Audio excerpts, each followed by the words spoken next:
Hello everyone, Berserkhead here, and welcome to my first impressions video for Total War Rome 2. Everyone's been so hyped about this game, except for me because I don't get excited about stuff, so I guess I'm a terrible person because of this. But I hope that everyone's happy now since this game is out. Everyone's been so passionate, everyone's been talking about it, I don't know, everyone just got crazy about it. So now it's finally out. It's actually it got the second place for most played on Steam, which is kind of good, I guess. That's very good. Actually, only Dota outnumbered it. So yeah, that's absolutely amazing. Anyways, enough rambling. How this video is gonna work? I'm gonna divide it into different sections because it's gonna be kind of long, I guess. So I'm gonna put annotations, so you're gonna skip to the part which you want to watch. First I'm gonna go to the campaign. I'm gonna show you the campaign map, then I'm gonna play a battle on the campaign map, and then I'm gonna go to the multiplayer section and talk about these, you know, the new features of the multiplayer. I may go through the historical battles, but I don't know, I'll see. I'll see if this video gets too long.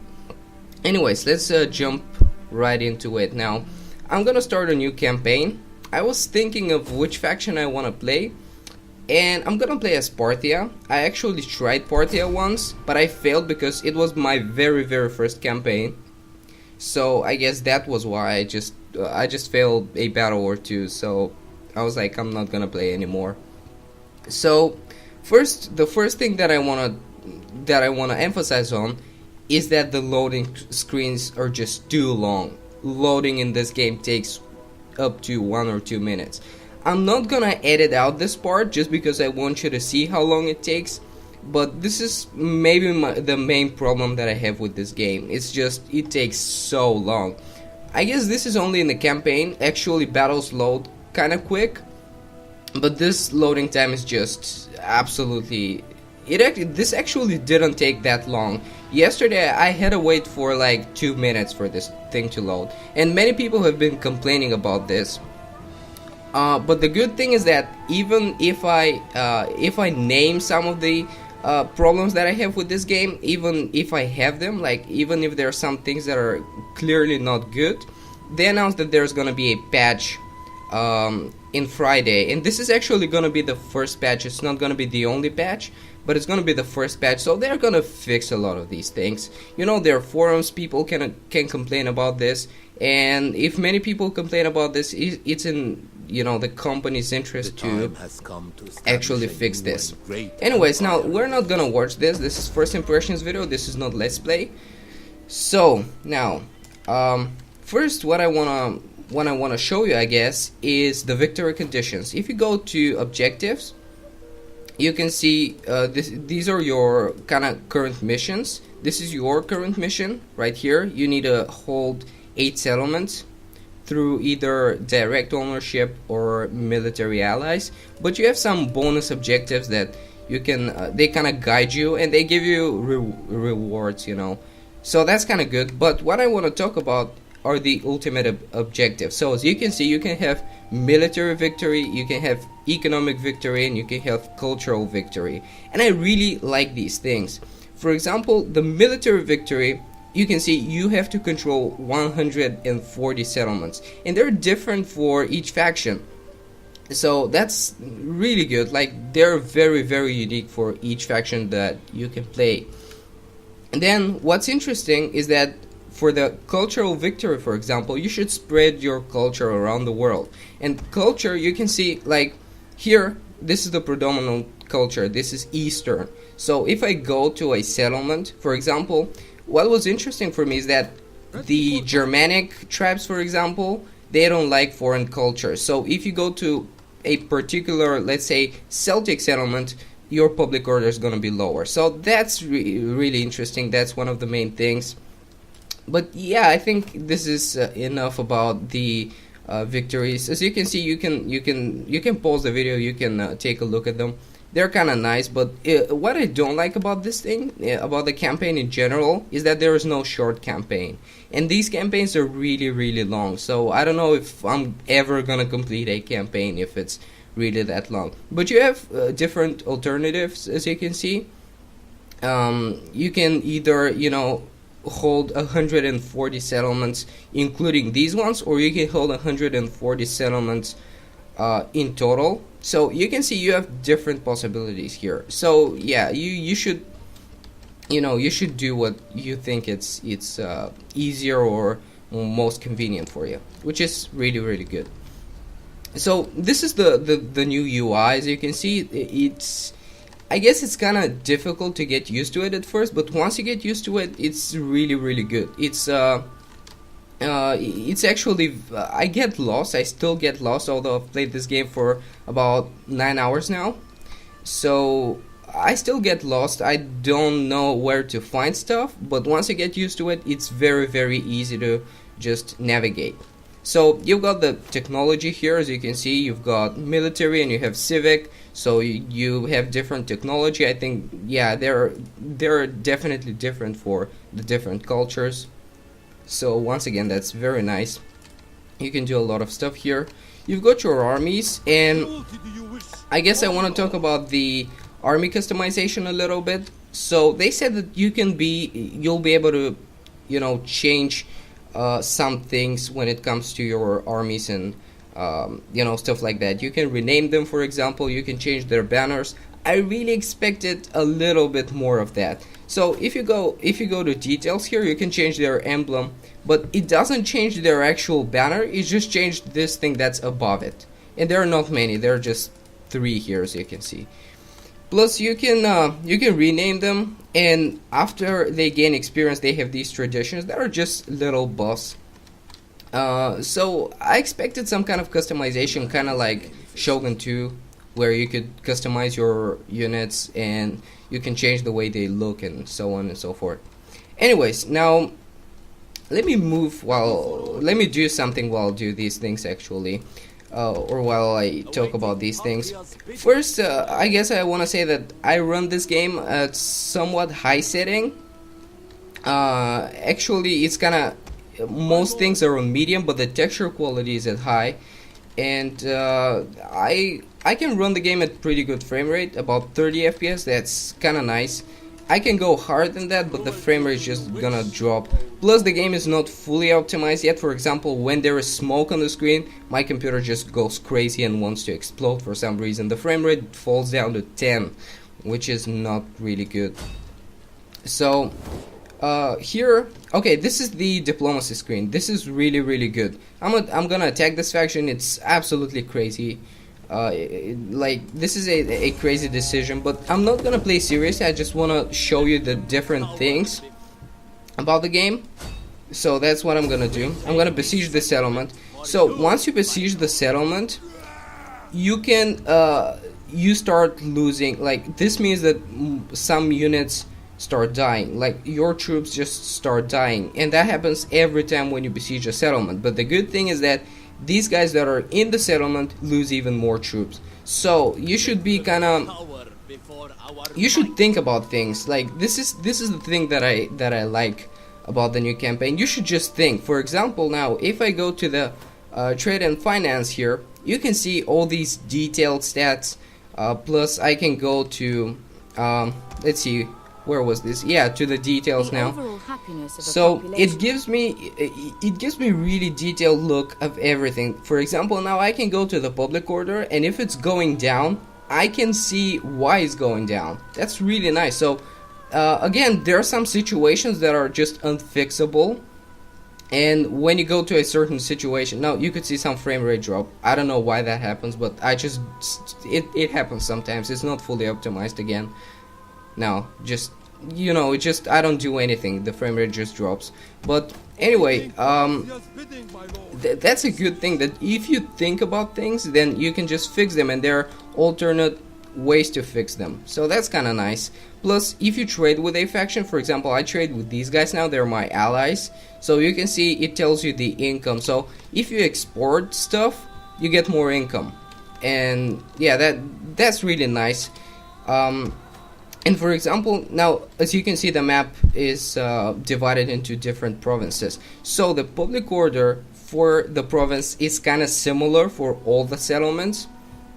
And for example, if you have this settlement here, like this is food, like this is not a new thing, but I guess the system is kind of new. I haven't played Shogun. I don't know how it worked there, but if you produce food in one of your settlements and another settlement needs food, they can export food from this province to the other province. So this can, this can fix, I guess, the if you have some kind of food crisis and you cannot feed the population.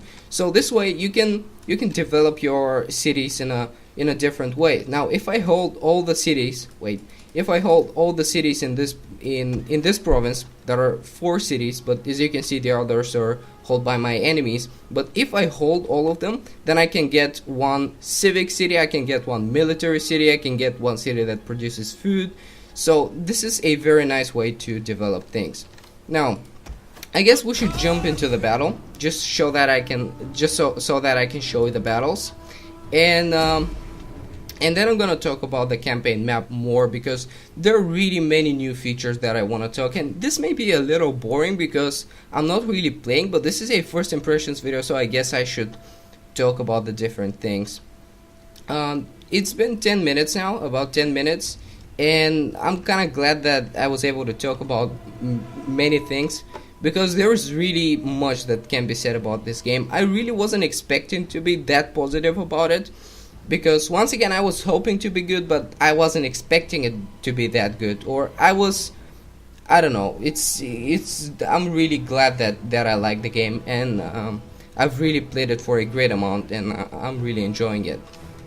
As you can see, the battle screens are not that long. So this is the same thing, like nothing has changed here. You can wait for 3 turns, as you can see, but I'm just gonna attack. So these are the armies. This is large scale. You can go higher than that if you want. And this is the new feature. If you press insert or you press this button that I'm gonna show you a little bit later, you can go and you can see from the look of a soldier. You can zoom in, zoom out. That's very useful for machinimas and so on. So this is my skirmish cavalry, and this is my infantry. So I'm just gonna attack here. Well, I don't know what to say about the battles. I really like the line of sight feature. That is, I really wanted this. Every time I played a Total War game, I was like, I need this line of sight thing, and I'm really happy that it's in there, and it's very useful, and it makes the battles, it adds more variety to the battles. Because if you see your enemy's army from like the very beginning of the battle, it's just different. This way it's just you have to think more, you've got to be more careful and so on. So now I'm gonna attack these guys with my skirmish cavalry. They don't have any cavalry, so I can harass them very easily.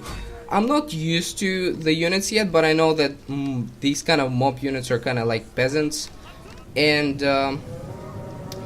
maybe I should talk about the unit variety a little bit. So many people said that the unit variety is really great.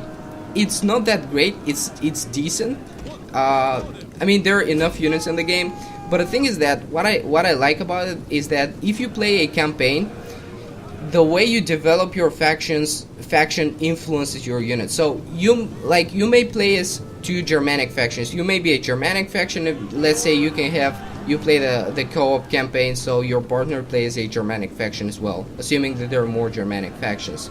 So you have the exact same units, but your units are still different from their units, because you have different technology, you have different bonuses, you have all of these kinds of things, so they make your units different. For example, you may have upgraded your infantry, so your infantry is just better than his infantry. So that's the thing that I like about this game. There are not a shitload of units. There is a good amount of units, but you can make everything with them. Like you can make them have this great variety. So that's the feature that I probably like the most. And maybe the thing that I don't like about the battles is that there is no blood yet, and they're gonna add a DLC. Like they announced this quite a while ago, that they're gonna add a DLC for for blood. But I don't know why, like, their explanation was that if they add blood in the game, the PEGI rating will go up. But the game is already PEGI 16, so I don't think that if they add blood, this is gonna this is gonna influence the PEGI rating. But anyways, it's their decision. Even though even though this is their explanation, they can still add blood for free. They don't need to make a DLC for it. But I guess it's gonna be like €1 or dollar. So I guess it's gonna be fine. It's not gonna be that expensive. As you can see, I'm completely crushing these guys. They cannot hit me. I'm just harassing them with my spears, and I'm shooting them, or at least I'm trying here with my general. I really like the battles, but the thing is that, again, if you zoom in, all the units look the same. Once again, I was really hoping that they would look a little different. Although in the prologue campaign, I think they look different. They didn't look all the same. You can see I'm talking about their faces and their bodies. I think sometimes their bodies change, but their faces are always the same, and I don't like that. But no, it's still fine. Like when you play, you don't zoom in that much, so it's fine, I guess. Our general is under attack. And there was something else about the battles that I wanted to talk about. Oh yeah, so they said that the units are gonna be kind of smarter, I guess. And for example, when they kill someone, they're gonna have a reaction to that, and they're gonna have emotions, kind of. And that is really in the game, and I kind of like it. So if you zoom in, you're gonna hear them talking, and they're gonna say different things like run or great victory or some kind of things like this. And that's really great. Like, this adds to the atmosphere. The sound is absolutely amazing. The battles are just they really feel realistic. Okay, I won the battle. I don't know why. I guess they... Oh yeah, I routed all of their units. Okay, that was easy. I didn't lose a single troop. Oh, I lost a few. So if you end the battle, yeah, you can save the replay in any battle, but you can see the unit statistics while it's loading. So that's a really nice feature. I like that. But they're not as detailed as in the previous games. You can only see how many casualties they inflicted, and that's as far as it goes. So I guess that's not great, but yeah, it's still decent. At least you can see that. Okay, so now I can either loot the settlement, I can raise it, or I can occupy it. I think that if I loot it or I raise it, I won't take it, so I guess I'm gonna just occupy it. But if you go for the barbarian factions, in order to win the campaign, you actually have to loot some settlements. So again, there is very good variety in the victory conditions. Let's go to details now, and you can see these guys. Actually, my general leveled up, so I can choose one of these things. I usually add warrior, but this time I'm gonna add commander. They give it different perks and so on. And actually, there's some of these things that are really good, and if you keep leveling them up, you can level these things up, and they can get more and more powerful. So that's really nice. Like these systems, these kind of level systems and the technology systems are just great. You can add a great variety to your game. That's really something that I like. So let's talk about the unit recruitment, I guess. You cannot recruit units from your town. The way town, like, you don't have to have armies in order to defend your town. So you have this, which is called, you can have kind of a garrison. So if I upgrade this, for example, it's gonna expand my garrison here. As you can see, it's gonna add more mob units. Wait, I cannot. Yeah, you can see it in the bottom left corner.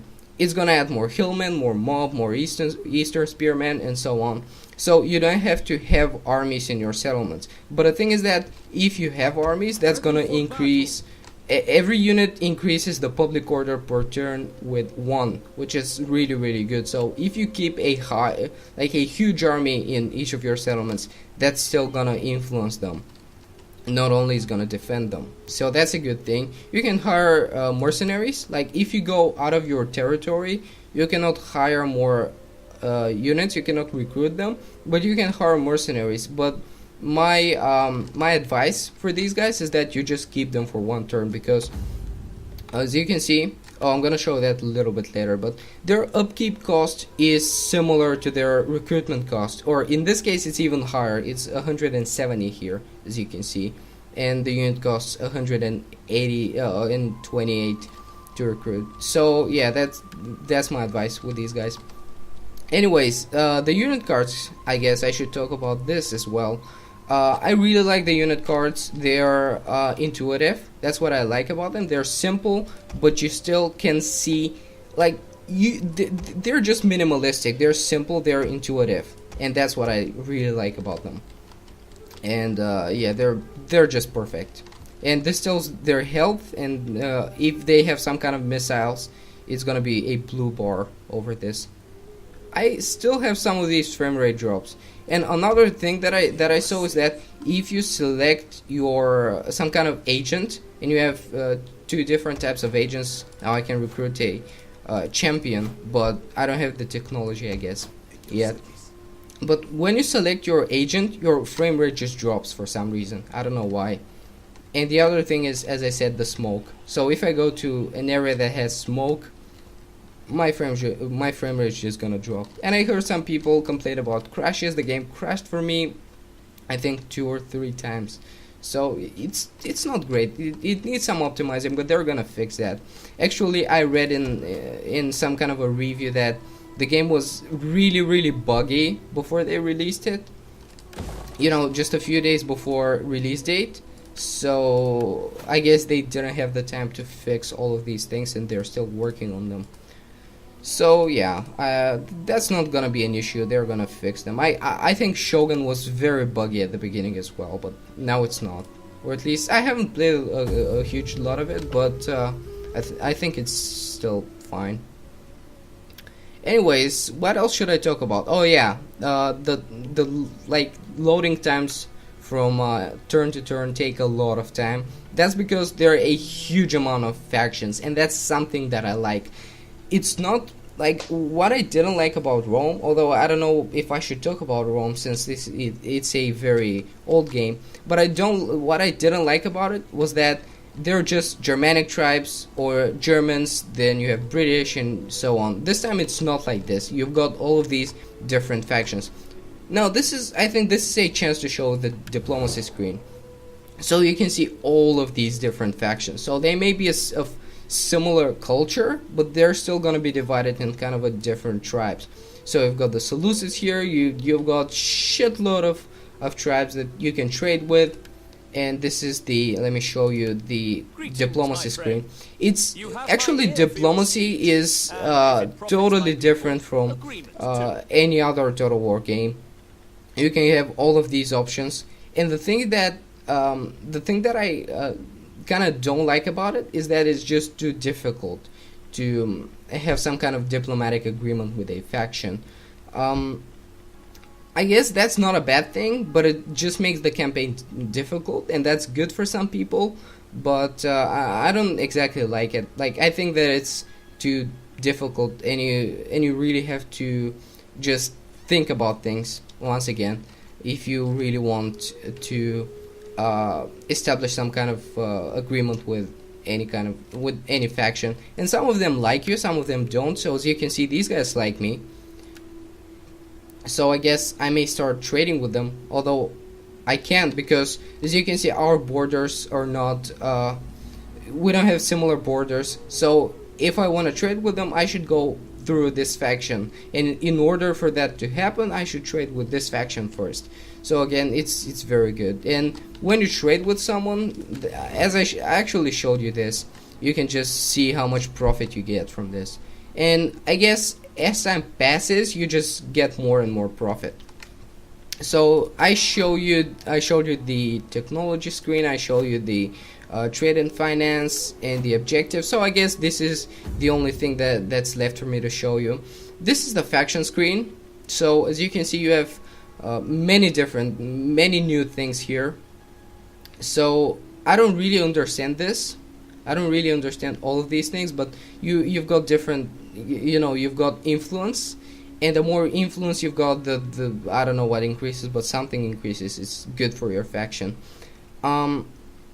So well, let me actually see. There was something interesting here. Oh yeah, this is what I wanted to talk about. There are these random events that pop up somewhere here, and you will have to take some kind of political decisions that will influence your country. They may have, like, if you take the right decisions, they're gonna have positive impact on your country, and if you take the wrong decisions, then they're gonna have a negative impact on your country. So that's another thing that I really like. I guess they're randomized, but I'm not sure about it. I guess they are, really. So maybe a foreign trader will come to your country, so you'll have to either, like, you can allow him to trade, you can monetize his thing, or you can do nothing about it. You should decide what to do with these things. And I'm not sure how influence works, I'm not sure how these things work, so I'm not gonna talk about them. Like, I couldn't really understand. But the thing is that, like, the game doesn't explain a lot of things to you. For example, first, my second campaign that I tried, I failed because I didn't have any food, and I didn't know what consumed my food. And you cannot check that, but, like, you should observe things. For example, when you build this is what consumes your food. So you should be very careful about these things, and you should pay attention to everything. So the last thing that I want to show you on the campaign map is this, the Total War Encyclopedia. So for example, you don't know how something works, so you can just type it here and you can read about it. The information is not a lot, but it may help you sometime. It's I appreciated that this thing is there. So as you can see, you can read about influence. I read this, but I still couldn't understand what it does, so I guess I'm gonna go on the forums. Anyways, I think this is everything that I wanted to say about the campaign map. So I'm gonna show you how the multiplayer works. I showed you a battle, so that's a good thing. I talked about this as well. So yeah, this is the only thing. So when you go to multiplayer, you can see these are the online battles, but no one actually plays here, because if you watched any interviews or stuff, you will know that there is a new quick battle system. So now if you go to a quick battle, you're not gonna play against a computer, you're gonna play against an opponent, an online opponent. So you can see here, you can go to up to 4 players a team, as always. And if you don't want to be teamed up with anyone, you can just uncheck this, and you just click find match, and for less than a minute it's gonna find you an opponent. You're gonna play on a randomly generated map, or I'm not sure if it's randomly generated, but it should be. They said that they're gonna generate thousands of maps, so yeah, I think it's randomly generated. Let's go to a custom battle, because once once there is opponent for you, you're gonna see this screen. So you have these pre-built armies that you can play with. I actually tested the Swebby army and the Sport army. I've played 2 online battles so far, and the Swebby army is kind of bad, and the Sport army is not great, but it's much better actually. So the thing is that if you go to select map, you can see you can select, like, you can just click somewhere. Let's click, like, this is the city where I live. So let's see what kind of terrain it's gonna generate. As you can see, it's just generating it. It generated some kind of sand map. So yeah, if you click, like, let's click to a different part, like this should be kind of a mountain map. So yeah, you just wait for a little bit and it generates a map for you. That I really like that. There are some pre-built maps here, as you can see. I think they are. Yeah, I think they're pre-built maps. But yeah, you can choose. Like, you can do a lot with this thing. I really like this because in the previous Total War games, there were just a few dozen maps. So when you have experience, you just learn all of them. You just learn everything about them. So you know all the positions. You can build your strategy before you have even seen the map, before you've even deployed your troops. And I really like that there is a great variety of maps now, so that no matter how much you play, every time you see the map, then you're gonna think about strategy and stuff, and they're not gonna players who've just memorized the maps and know everything about them. So I guess this wraps it up. I guess this is everything that I wanted to talk about. It's been kind of a long video. It's about 30 minutes. I actually expected it to be long, but I'm talking kind of fast, and I'm passionate about this. But I guess I should talk about the game in general and what I like about it. Once again, I wasn't expecting to like it that much, but I really like it, and I think that I'm gonna spend really a good amount of hours into it. I'm gonna play the co-op campaign. I didn't show you that, but I guess there is nothing new there. You can play either as enemies or as allies with another player in the co-op campaign.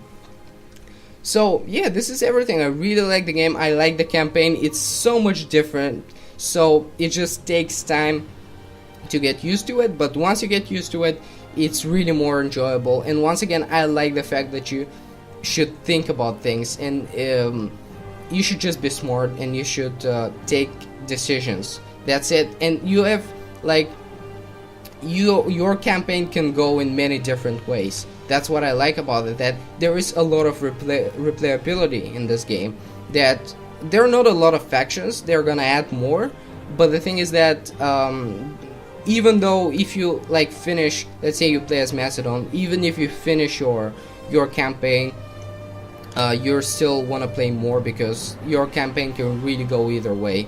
And that's what I like about it.